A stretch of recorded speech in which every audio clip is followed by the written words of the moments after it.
Shalom, shalom, holy friends. We are excited to be here with you all and to be here in Denver for the VBM Denver launch, where we are helping to reach more at Valley Beit Midrash as part of our expansion, and look forward to learning with you today about Arvut. It's a little bit of a continuation with our theme last week in regards to kindness and in regards to specific kinds of kindness based on Kol Yisrael Areivim Zeh LaZeh, taking responsibility for our community. So thank you for joining, and as always, very excited to learn with you. And here we go. What is the core essence of Judaism? Is it primarily a personal religious conviction or a communal one? Is it a series of epistemological contentions or an emotional journey? To be sure, these rhetorical questions are never ending and at the heart of our great tradition. Learning how to reconcile these different ideals into a common reality is enough to warrant a call to action towards the grand notion of Arvut, that we are responsible for one another. Jews are vital in the spiritual enterprise of learning the values imbued by Torah. The sages taught that a wise individual is someone who can learn from all. Pirkei Avot 4:1. And in their consummate wisdom of the enigmatic, the Kabbalists taught that every Jew represents a single letter of the Torah. And just as if one letter of the Torah scroll is missing, the entire Torah is rendered invalid, so too every Jew is needed and informs the entire entity of Am Yisrael. Thus, although we may be individuated with distinct personalities, wants, and desires, at some point we all converge as a great nation. We are each crucial to the spiritual development of our fellow and community, though we may not always know it. Reform Jews, conservative Jews, Orthodox Jews, Haredi Jews, Hasidic Jews, renewal, reconstructionists, secular, Israeli, Sephardic and Ashkenazi, Ethiopian and Yemenite. It goes on and on, academic, cultural. It is not for naught that the sages noted that the one occasion in the Torah in which Bnei Yisrael achieved complete Arvut was at Sinai, Har Sinai, just prior to the revelation and pronouncement of the Aseret HaDibrot, the Ten Commandments. The Torah tells us, Vayichan Sham Yisrael, the Israelites camped there. It is instructive to note that the word Vayichan is written in the singular form. In every other mention in the Torah, it is written in the plural form. Rashi, quoting the Midrash on this oddity, comments, V'yichan sham Yisrael, ke'ish echad b'leiv echad. You ever heard that phrase? Good one to remember. Ke'ish echad b'leiv echad. As one person with one heart, right? That at Sinai, when we hear revelation, we are not multiple people, but we are like one person with one heart. All other encampments, Rashi says, were with infighting and disagreement. It's as if Rashi is informing us that arvut, this responsibility, is a prerequisite to the receiving of Torah. In our pursuit of arvut, we are not limited to our ideals alone. To sustain spiritual growth, so vital to the health of the soul, if not the body, people have to journey beyond familial comforts. Responsibility towards humanity means taking up the critical mantle of creating communities where there are gaps, filling the vacuum with respect for the inherent dignity of all people, regardless of status or station. Pluralistic understanding is the key, though disagreements as to its application will certainly arise. Being aware of this means that building communities is not dependent on picayune differences of ideology or ritual, let's say, but on mutual regard for deeply held convictions. For even if we do not agree with one another, the shared destiny of the Jewish people rests on the sacred integrity and wisdom that has been cultivated for countless generations. Modernity, indeed postmodernity, raise serious questions about our role in caring for one another.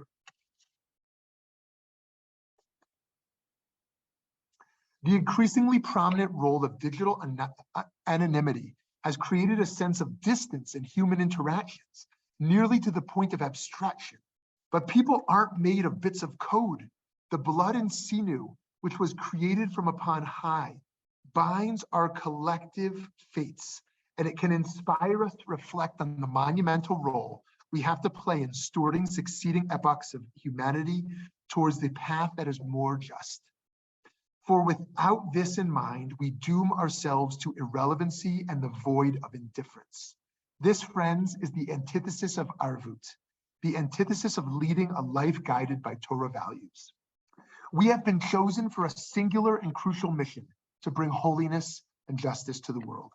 This task, though immense, is part and parcel of the divine contract which was struck by our ancestors eons ago with the divine. To fulfill the terms, we must be absolutely unequivocal about our commitment to respect, tolerance, the perspicacity we need to ensure that all people, not only Jews, can thrive in the world. It is our eternal task. It is our constant spiritual test, and perhaps it is our most important link to all of creation. The primary value that should guide every agency in our individual communities and its societies at large is arvut, responsibility, right? This might seem obvious, but it's not. Many individuals, families, communities, societies guide themselves by happiness, by hedonism, by self-fulfillment, right? By a whole bunch of ideas. Sorry for all of our tech difficulties here and the distraction. But so it's not obvious that we are guided primarily by responsibility. We are diverse and we will thus have different views. Nonetheless, we must take care of one another. That is the Jewish message to the world. We take care of one another.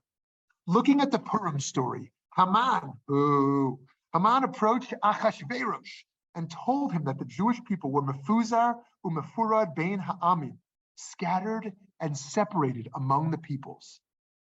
Haman was demonstrating the vulnerability of the Jewish people because there was no achdut, there was no unity, collective responsibility, or shared purpose. Each year at Purim, while we celebrate our diversity, we must also recommit to our mission of preserving and building our cherished eternal people. This is why Esther and Mordechai implemented the mitzvot of mishloach manot and matanot le'evyonim, giving food portions to our neighbors and charity to the poor, as part of the celebration of the holiday of Purim. Indeed, 2 of the 4 mitzvot of Purim, a full 50%, demonstrate our sense of arvut, right? This is also why Esther insisted that if she does indeed go to the king without being summoned, thereby risking her life, that everyone else fasts for her, Ta'anit Esther. She understood that the key to her success in her mission was our acting ka'ish echad b'lev echad, like one person with one heart. As fragmentation and enmity perpetuates, this sacred task is more crucial than ever before. I love how their beards look like grapes, like a grapevine. Why did the rabbis have so much faith in individuals? Why did they believe that we are capable of such heroism? Are we taught to embrace collective responsibility because we want to empower others, or because we are responsible for their wrongs and have the power to inspire them to do right? Going deeper, is Judaism primarily an individualistic religion, accountable primarily to oneself, or a collectivist one where the benefits for all are paramount? For us to wrestle with these questions, we have to consider carefully the contextual and the epistemological obstacles that Jews are forced to face. The divide between Israeli and diaspora Jews, between collective struggles and individualistic liberty, is present and real. But learning to reconcile these different dreams into a reality of common cooperation for Jews, indeed all peoples, is beyond a philosophical imperative. It is a call to action. While Jews are commanded to show compassion to all human beings, ahavat habriot, there is also a unique mitzvah to love our fellow Jews, ahavat Yisrael, and to take responsibility for them, arvut. This principle is concerned primarily with helping others to actualize mitzvot, as we learn in the Talmud, but also with preventing averot, wrongs. Here's what it says in the tractate of Shavuot, not to be mistaken with the holiday of Shavuot, but thought of as a Shavuah, as an oath. It's the tractate of oaths, not of weeks. Regarding all sins in the Torah, a person is punished for what they did. And here, regarding an oath taken in vain, they are punished for what they did and for what the whole world did. And regarding all the sins in the Torah, this is not so. But surely it is written, and they shall fall each upon their brother, each person because of the sin of their fellow. This teaches that all of Israel are responsible one for the other. That is where they could have objected, but they failed to do so. So this could be read as theological, that God punishes us collectively. But the other way to read it simply is that on a political, on a practical level, the Jewish people globally are interconnected. If one Jew does something really stupid and evil, and it makes the cover of the New York Times and the Wall Street Journal, and whatever the case is, anti-Semitism rises, right? All Jews are punished, right? If a Jew does something virtuous, Jews around the world may be perceived better. So it is not just a theological statement, it is also kind of a practical statement on how minorities are perceived and how our fate is intertwined. Further, the Jewish people are held accountable for collective wrongs. Here's what it says in the tractate of Shabbat. Whoever can prevent their household from sinning, but does not, is seized for the wrongs of their household. If he can prevent their townspeople, they are seized for the sins of the townspeople. If they can prevent the whole world, they are seized for the sins of the whole world, right? We are ultimately held accountable, each of us, for our home, for our community, for our world. We can't simply say, I disagree with this policy of Israel. I disagree with this policy of my federation. I disagree with this policy of my synagogue. I disagree with my home's practice. If we disagree, we need to get active. We need to push back. We need to be a part of the solution, not sitting on the sidelines. If we disagree, we're complicit as Jews. And so we have to roll up our sleeves where we can and leverage our voices. Friends, not only do we need to help one another, we need to learn from one another, foster relationships, and act in solidarity when the times call for it. All Jews are needed in the spiritual enterprise of learning Torah, whether in the study halls or out in the streets. Rav Yehuda Halevi explained that all Jews are like instruments. To make a symphony, you can't only have a piccolo, a kazoo, and some violas. You need timpani and trumpets, oboes and xylophones, tubas and pianos. You need heart and soul. Rav Yoel Sirkis taught that the verse, V'tein chalkenu b'toratecha, give us our share in your Torah, means that every individual has a specific and special portion that only he or she can reveal. Each individual is crucial to the collective. Each instrument and voice is crucial to the symphony. The late Rav Aaron Lichtenstein argued that now that Jews have returned to the land of Israel and achieved sovereignty, our responsibility towards Arvut has increased. This raises interesting questions about our era. Perhaps other factors of modernity and post-modernity, the decreasing proximity we have to people on the other side of the world, have raised the stakes of our responsibility as well. To continue growing spiritually, we have to journey beyond the familiar. Our first steps are to create pluralistic communities where any and all Jews can learn from one another while honoring the diverse values inherent in our community, and to hold our denominational communities responsible. If you're in an Orthodox shul and they're bashing liberal Jews, you got to say something.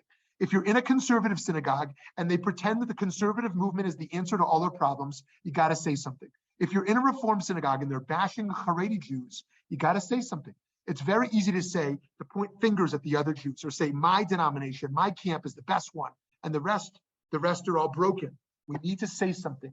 Pluralism doesn't only exist in our pluralistic space, but it has to carry over into our denominational space, where we make sure if our synagogues are only inviting people to speak from our denomination, we're failing.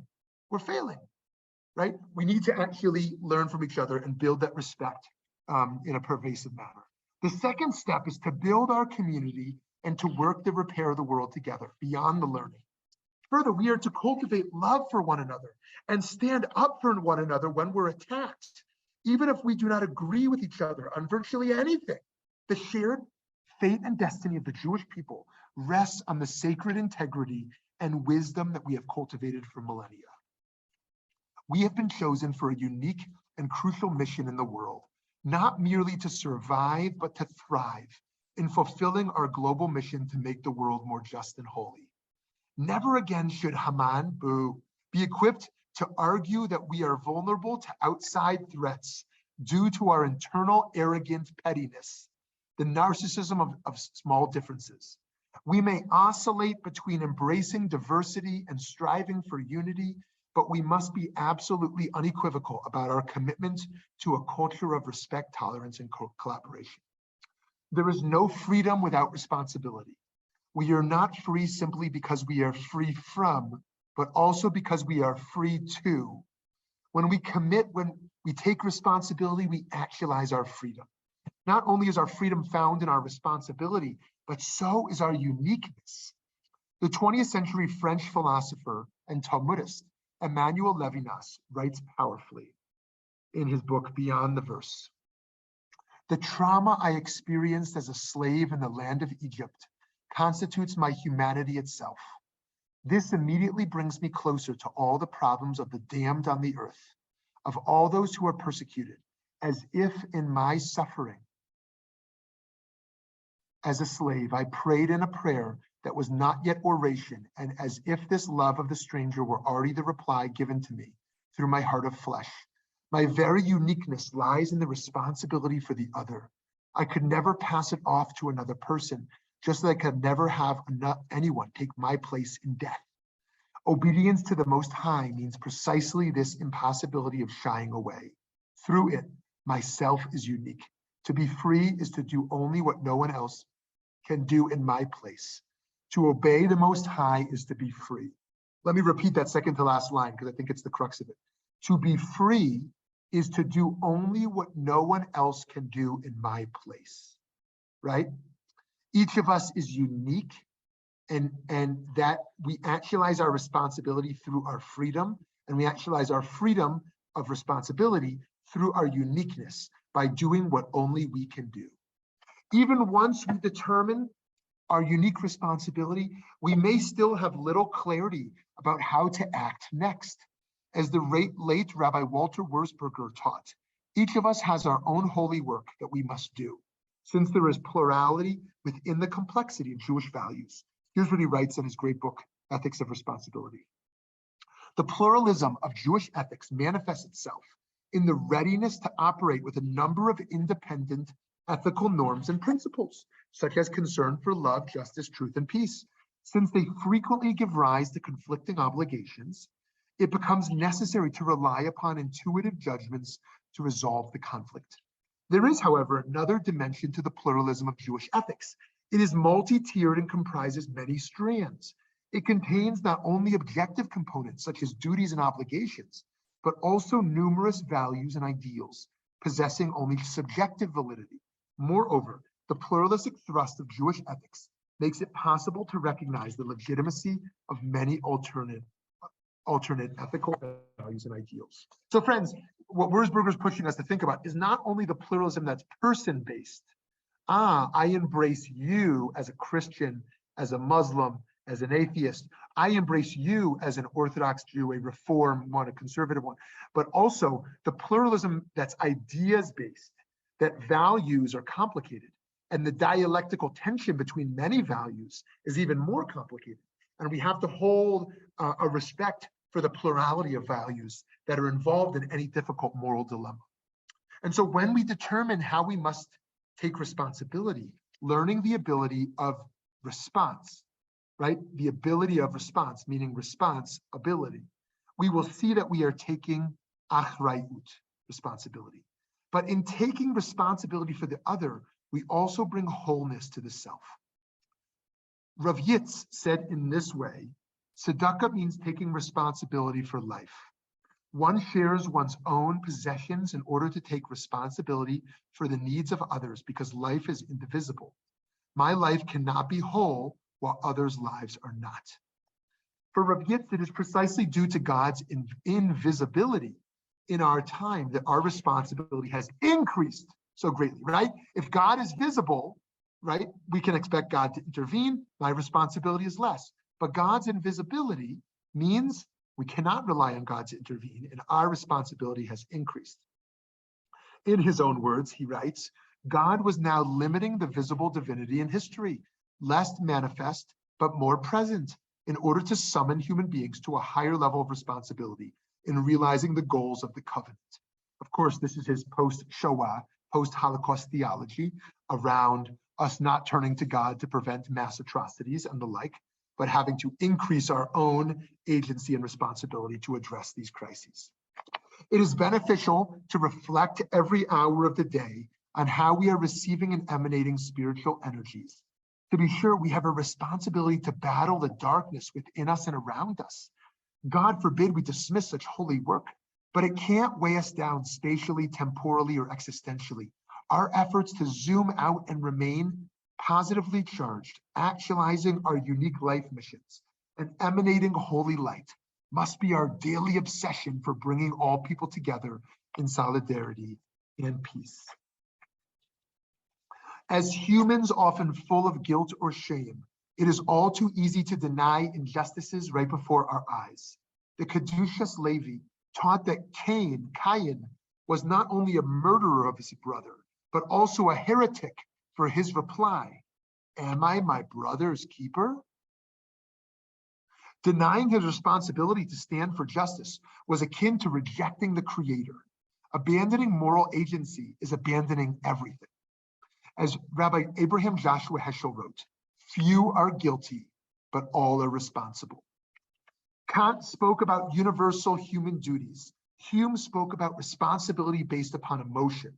The Torah adds a third important dimension, memory. Do not oppress a stranger because you were slaves in Egypt. We are responsible to ourselves, to God, to our family, to our community, to humanity, and to all of life. It can only be sustainable and not completely overwhelming if we hold it all together. Friends, may we be blessed with gevura, with strength, and with a sense of chesed, gentle love and kindness, throughout our journey towards maximizing our arvut. Here's the last thing I want to say before we open up the conversation, which is, why is this part of kindness?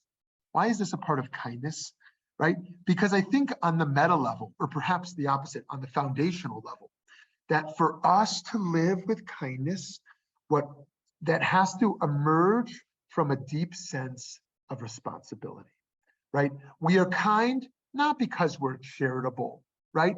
As if I deserve everything in the world. I'm entitled to everything I want, right? Everything is my right for what I want, right? And thus, if I do something kind, I'm just being a really great tzaddik. I'm being really awesome. But instead, that my foundation is not entitlement, and my own rights. My foundation is my responsibility, right? My obligation. That's why Judaism is not based in a language of human rights. Judaism is not opposed to human rights, but rights are passive. It's what I claim. Judaism is founded in a language and discourse of obligations rather than a language of rights. Of course, with an obligation is a concomitant right. If I'm obligated to pay a worker on time, that means the worker, has the right to their pay. But the language is based in obligation and in responsibility. And so our kindness emerges not as a charity, but based on our fundamental Jewish orientation towards responsibility. Okay, friends, we're going to remove our slides here, and so we can see each other in a gallery mode, and I'd love to hear from you. Hi, Lauren Blatt. Hi. It's sort of repeating what you said, but I'll never forget it. In a pre-Rosh Hashanah drush in Yerushalayim, Rav Riskin said, never forget achrayut, responsibility is to the ach, our brother, but also to the acher. And like, it blew my mind. I was like repeating that to everybody before Rosh Hashanah. But I think that's like the bottom line. Our responsibilities to ourselves, to our brothers, to the Jewish people, but to the acher, to the other. So I just want to re-emphasize that. Just to make sure everybody understood what Lauren said, thank you for that. So just to get the Hebrew down, I'm going to put it in the chat because it's important. Achrayut means responsibility. Ach means your sibling. Acher means the other, which is thought of to be your non-sibling. So responsibility, as Lauren shares in the name of Rabbi Riskin, is achrayut, has within it both our ach, our family, as well as acher, the one who is foreign to us rather than familiar to us. Lauren, thank you for those words of wisdom. And I think that the other thing I want to say there is that we often talk about our universalism and particularism as at odds. Oh, do I help humanity or help the Jews? Am I foremost American or Jewish? Right?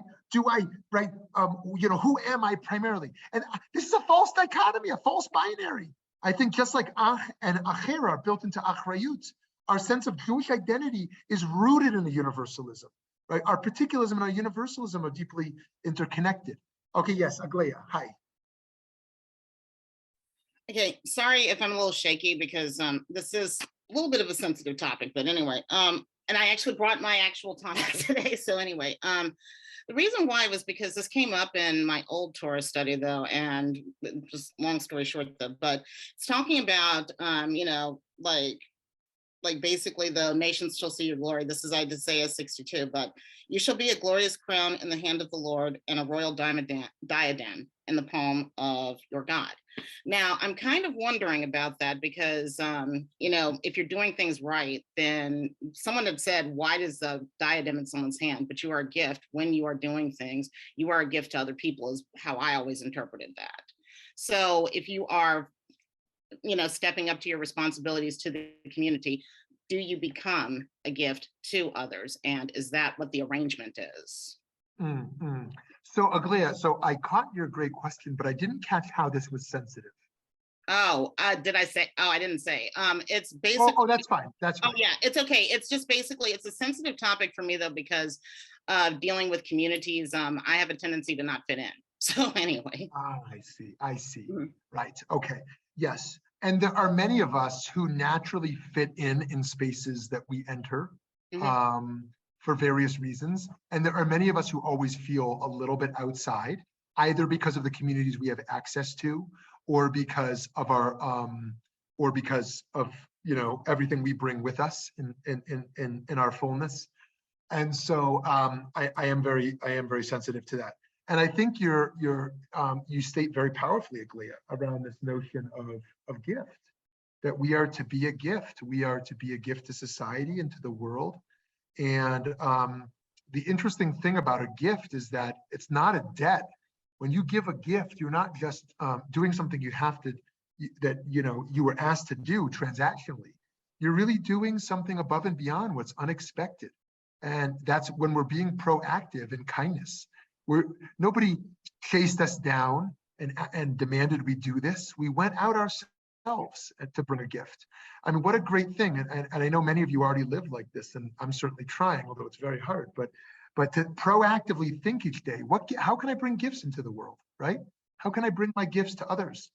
Who are the people who need my gifts, and what do I have to offer most? And where can I do it comfortably? Maybe where I might need to be a little bit uncomfortable to do so, and to fulfill that. And I really believe that that's really at the heart of our sacred mission. So thank you so much for that. Thank you.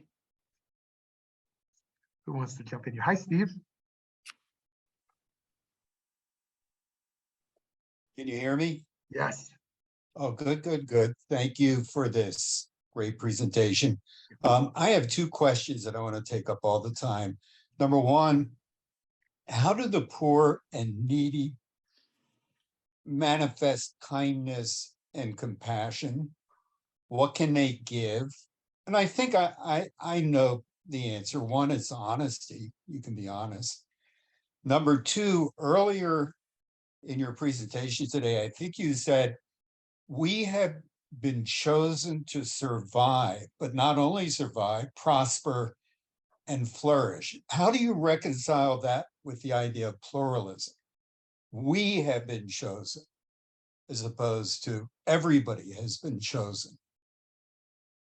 Wow. Only hardballs there, Steve. I love it. So I'll take a stab at an answer, and I certainly, as always, welcome other voices into the room as well. Thank you, Steve. So first, on this question of the poor and what can they give, and I love your first stab at an answer of honesty, because you're right. I think that that those of us who have privilege, and we all have privilege, various kinds, are able to give enormous amounts. Maybe because of our privilege, we can give time. Maybe we're not working a full-time job right now, or maybe we have money, or maybe we're positioned in certain relationships or positions of influence.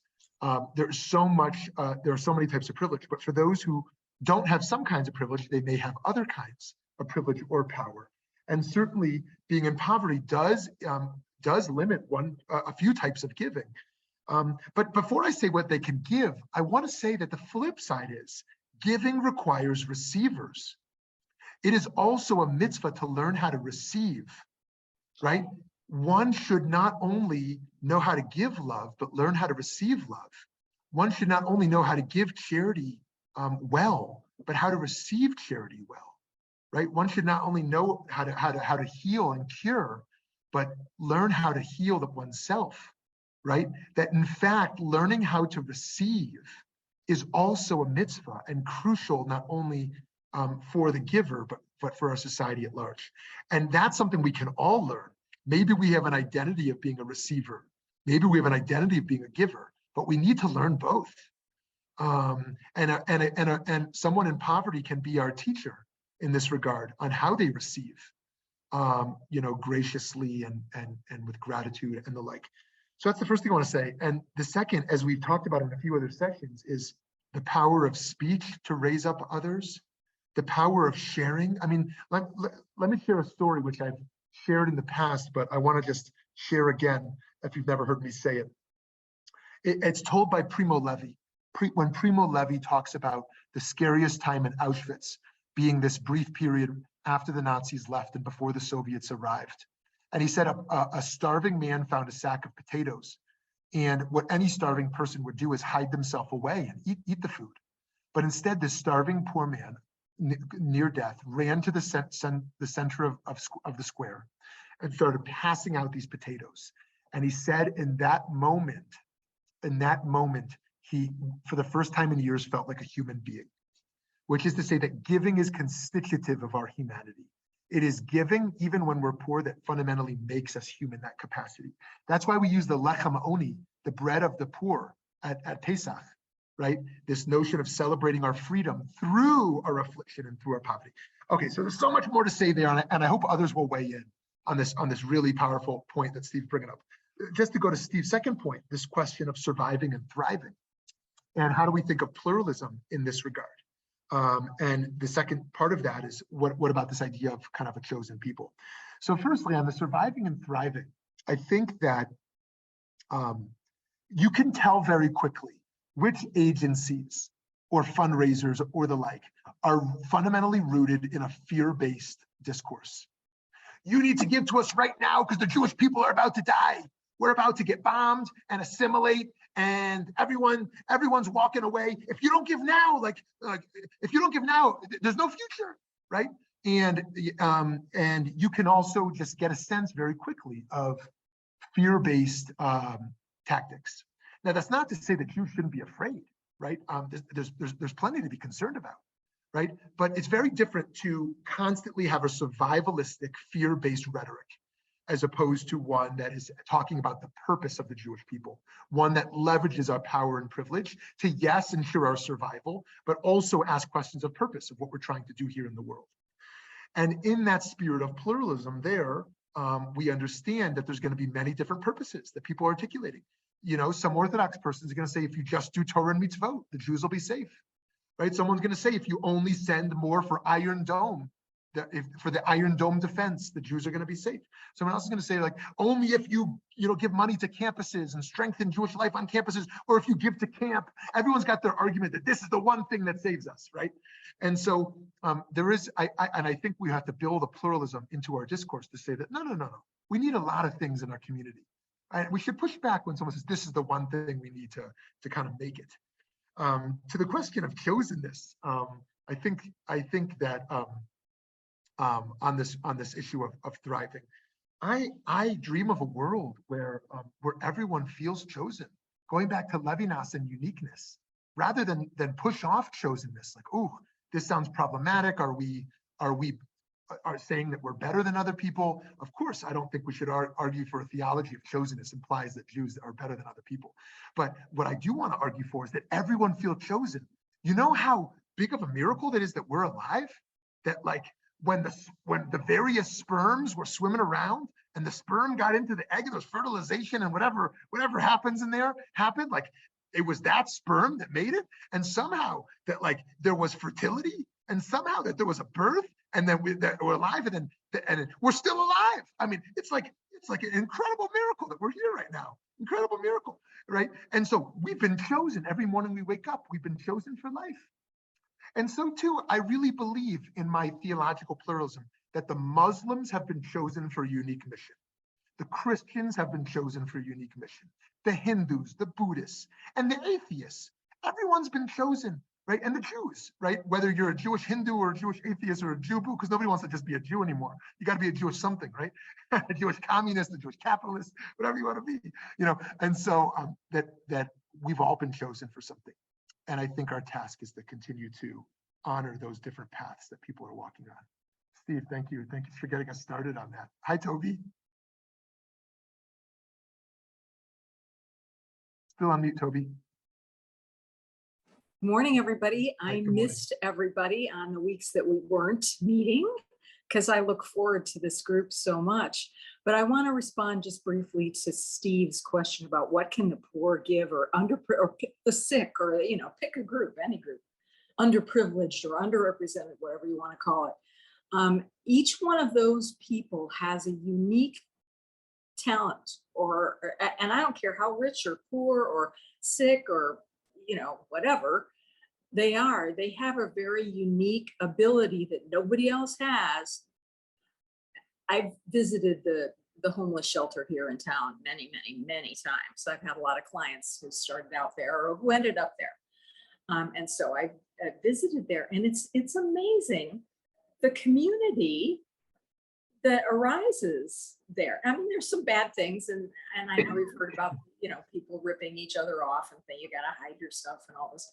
But there's another side to that, and there's a sense of community and protection of the young and protection of the sick there that I wish existed other places, that people physically hold on to people to protect them, and it's not everybody, but everybody there has a unique gift that they choose to share.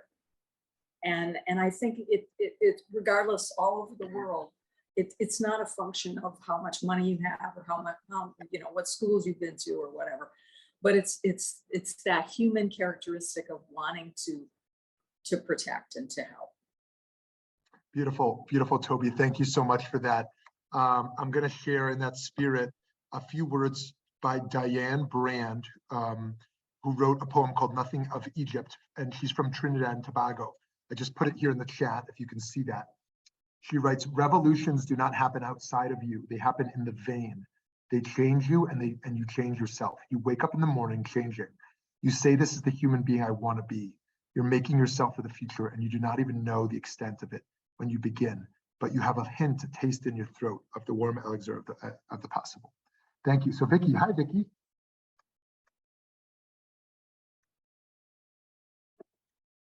Still on mute, Vicky. Sorry. Whoops, I love the There you are. topic. Great. I love what you had to say.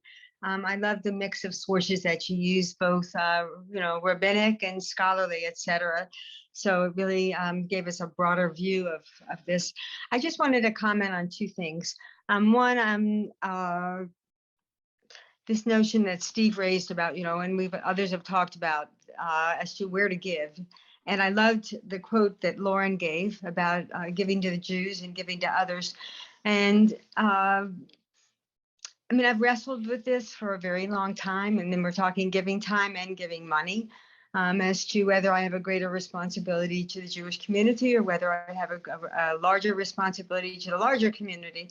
And for me, it's been really an evolution. I would say two things. First of all, by getting involved in the Jewish community, I think that was really signal in my development in terms of giving and in terms of understanding what community means, because I developed a very deep connection and deep sense of my identity as an adult. And within that is the sense of responsibility and obligation that you're talking about. And I would say that we all change every day and we're never done and we keep growing. So I hope to keep growing that way. On the other hand, from that grew my sense of, hey, there's lots of other people out there and we need to do things for others as well. That always, we've talked in my house about if you only had $1 to give, where do you give it? That's sort of a very baseline way of looking at things. But I think that's led me to realize that you have to think strategically and thoughtfully about how you navigate this world, and what might be the right choices for me or for my husband and I may not necessarily be the right choices for anybody else that's on this call or anybody else who's thinking about it. I think the important thing that comes out of what you're saying is to give. Mm-hmm. And also to give, whether it's time or whether it's money or both, and to realize that you have responsibilities to other people. I love it, Vicki. Thank you.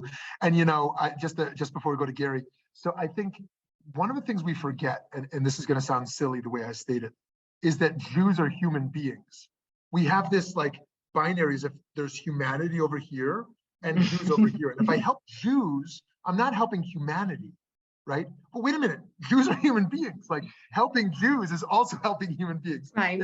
And we've almost so often internalized an anti-Semitic trope, and that one of the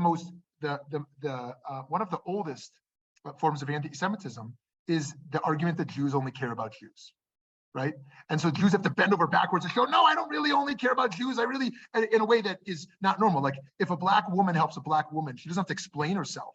If a gay person helps a gay person, they don't have to explain themselves. Like a Muslim helps a Muslim. Like we shouldn't be embarrassed if we help someone in our affinity group or if someone like we feel connected to, as if we've like we're anti-human by being particularistic or having a connection with a certain type of person.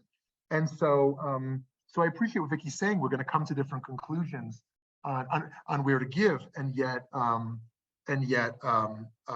most important thing is to give. One more thing about that anti-Semitic trope is that comes up in the book of Jonah quite a bit. The anti-Semitic, they hate Jonah because Jonah is asked to go protest, Nineveh, and he doesn't want to do it. And their reason is that he doesn't want to save this Jewish city, that Jews only care about Jews. And so they find all these stories to kind of demonstrate such things like this. And so I think you're exactly right. I mean, I had a call earlier this week. Someone's debating, who do I give my kidney to? There's a person in my community who's Jewish, but then there's a chain I can be a part of, that's involved with Gentiles. And what do I do? And he's really going back and forth about who he is and where his obligations lie. And it's like, look, be gentle with yourself. You want to donate a kidney. Like, that's the most important thing, right? The second most important thing is who the recipient's going to be, right? But just being a part of giving itself is great. So thanks, Vicky. Thanks so much. Hi, Gary. You're on mute still, Gary. Yeah. Still on mute. Ah, there we go. Good morning. Sorry, it's a rainy day in Denver. Yes, we're in Denver too. Yeah, I have to agree with Vicky about going through this whole process of who do you give to, and because we've struggled with it as well, and we have grown over the years on our giving. But the thing that I always question is, in the postmodern world, where many people, Jews in particular, have gone more liberal and are not reminded of Jewish obligations.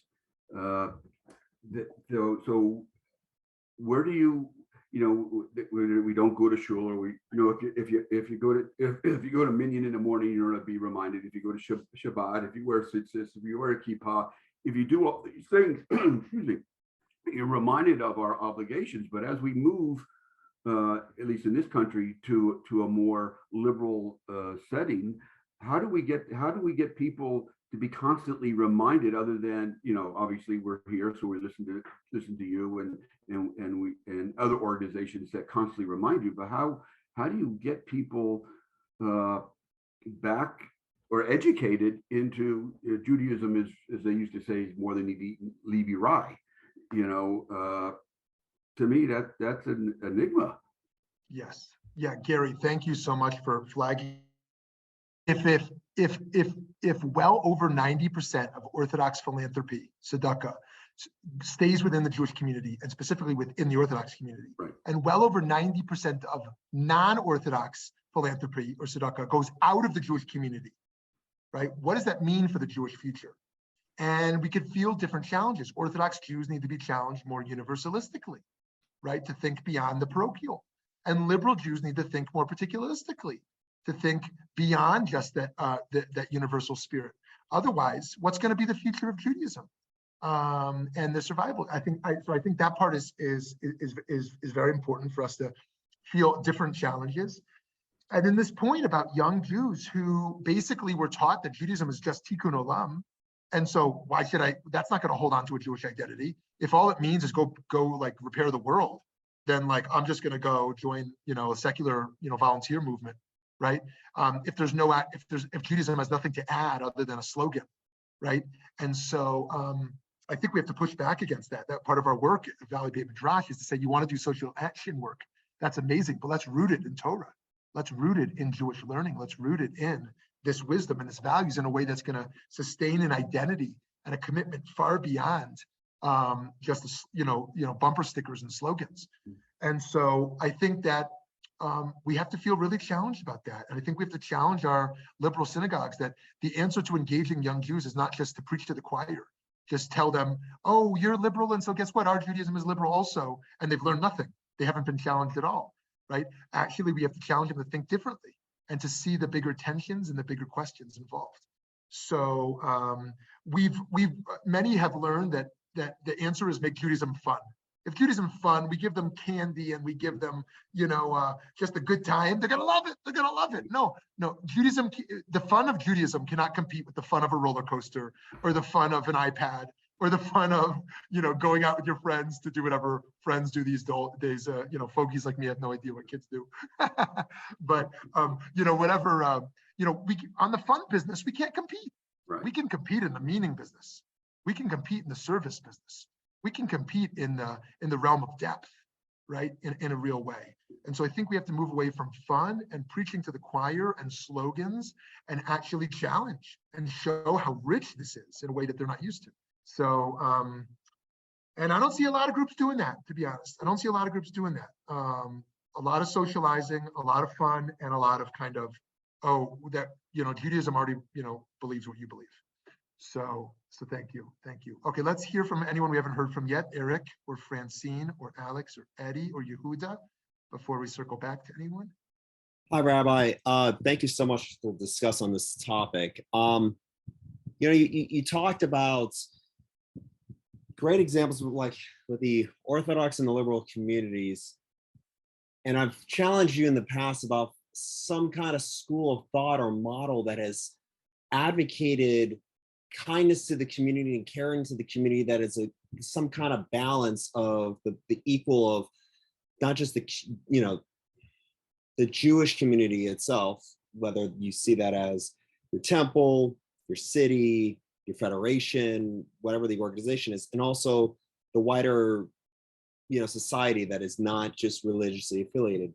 Where have you seen to be kind of either scholars that are advocating the most like a middle ground approach to that, or where have you seen organizations that have been advocating a model of that sort to Jews to Jews in the United States? I love it, Eric. Thank you. I think I'll get in trouble if I speak about specific agencies. Sure. I've got about a dozen in my mind as you were speaking that I wanted to talk about and their relationship to this issue. And for example, I do not think we can build the Jewish identity of the youth on the backs of the vulnerable. That is to say, pretend we care about tikkun olam or social justice in a way that doesn't actually help anyone, but just tries to foster identity of young Jews, right? I think if we're serious about talking about that, the first thing should be helping and making a difference. And second should be the identity. And say, I see a lot of groups that talk about helping, building bridges, making a difference. But I think we have to look at that discourse and what's happening there and say, is there a measurable impact that is being had there? Or is this really just about affirming kind of an identity within our own community that we care about these things? And that's really crucial that we keep that pressure on. We are in polarized times on every front, but this front in particular around the parochial and the universal, and this sense of kind of where our community stands, is something we should really look very closely at. And I really want to reject both sides. As you pointed to there, Eric, this exclusivistic, isolationist approach, right? That says, only the Jews will protect the Jews, no one else will, right? And it's going to happen again. We should, be in full of fear. And this other side, that really abandons and even shames the side that is just brutal to Israel, not holding Jews to a whole different standard than the rest of the world as it emerges with, the difficulty of nation state building, especially a nation that's only 70 years old, a state that is very flawed and has many challenges, but like every nation, and brutal to the Jewish establishments that are trying to hold all this together. That it's true that synagogues are dying in America rapidly in a way that doesn't make the headlines because they're masking over. Denominations are trying to show all these successes that aren't actually there. The synagogues are dying fast, fast and quick. And yes, it's true that the product is outdated, not just the marketing in terms of what's being offered, but it's also true that some of the products are really good, right? And the people aren't biting. And so there's not a lot of scholarship there, Eric, around how to build that middle ground. in that regard. And if you look at the agencies, I mean, Valley Beit Midrash is unique in that we're a Torah learning center and a social action center, but almost every agency you can put to one box or the other, right? This is a Jewish human rights campaign or organization, or this is a Jewish communal organization. There are some that try to bridge that. And what you'll normally find in that bridge, and this is not a critique, is that it's 80 to 90% as kind of a public agency about Jewish interests, so to speak, and about 10 to 20% kind of outward facing, demonstrating that allyship is actually kind of transactional and of self-interest rather than one that's actually, going beyond that parochial realm. And so, so that's kind of a short answer to a very full question. So friends, I don't think we have any other breaks in our sessions coming up in the coming weeks, at least I hope not. And I want to share that next week, our topic is Rodef Shalom, the pursuit of peace, Rodef Shalom. So I hope that you'll join us for that. And I wish us luck in our Denver launch today and tonight. And I look forward to seeing you all later this week or next week. Have a great day. God bless. Be well.